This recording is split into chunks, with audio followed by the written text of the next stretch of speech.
everyone, I'm Abby. I have worked on our HR and recruiting team here at Coast for the past 5 years now, and I've seen a lot of resumes. I've conducted a lot of interviews, spoken with a lot of candidates over the past 5 years.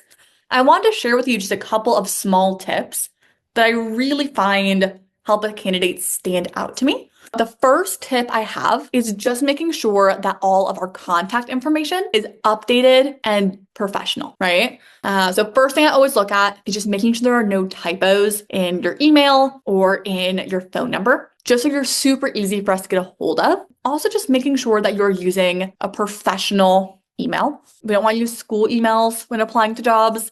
A lot of school emails, they do restrict outside email access. So it can make it harder for us to get a hold of you and for you to hear from the employers you're applying with. Also just making sure that it is an email address that is professional and easy to identify as you. I know we all have our embarrassing emails we made at 12 years old. We want to make sure we're not using that. If you don't already have a more professional personal email, takes 5 minutes to make one on Google, and it makes a huge difference to employers. And also just making sure on your phone number that your voicemail is set up and updated. A lot of times, the first contact I have with a candidate that I'm looking to speak to is you're hearing their voicemail. And, when I hear somebody who has a very inviting, professional, upbeat voicemail, just makes me more excited to talk with them and to learn more about them. My second point really has to do all about first impressions, right? So first impressions definitely set the tone for an interaction, not only with a hiring manager, but with, customers, clients, and our personal relationships. So whenever you're on the job hunt, just be prepared to answer every single phone call with enthusiasm, right? Like you don't have to be perfect on an initial conversation with a hiring team. You don't have to be,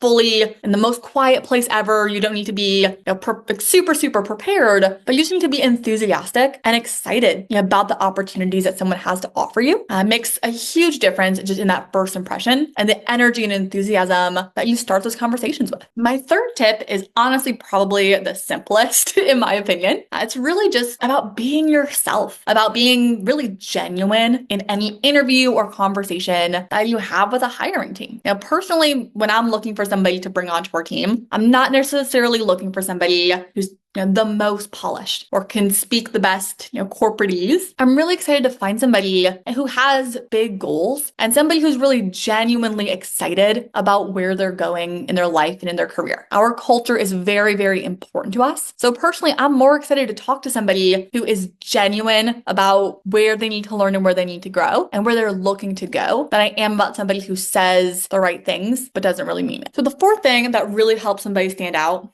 I feel at this point, kind of like an unspoken rule, just with Zoom etiquette, right? Like first thing I always recommend is if you have a Zoom interview, show up 5 to 10 minutes early. And this shows that you care about the interview and you're excited to be there. So showing up 5 to 10 minutes early, we see when somebody pops into our lobby. So when someone is early, I always take notice of that. And also when we're on Zoom, just make sure you're set up to have the best possible interview. Make sure you have a plain background that's not going to be distracting for you or for the interviewer. Make sure that you're dressed to impress, that you feel your best.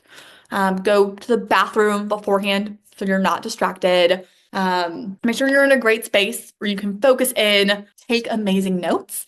Zoom interviews are great because we don't have to drive anywhere to do them, but that means that we just get extra time to prepare and to make the absolute most of it. And how somebody shows up for an interview, especially via Zoom, to me shows a lot about their character and what they're looking to do with their lives. The last thing that really stands out to me about a candidate that I'm interviewing with is really just their communication throughout the interview process. Somebody easy to get a hold of? Are they responsive to my texts, my calls, my emails? Are they reaching out if they need help? Are they reaching out with any questions if they have them? Are they confirming for our interviews? It sounds like a little thing, but just having an open dialogue and conversation with a hiring team, it builds a level of trust and lets us know that you're reliable. And again, that you care a lot about the companies you're interviewing with. And it's a small thing, but it makes a really, really big difference.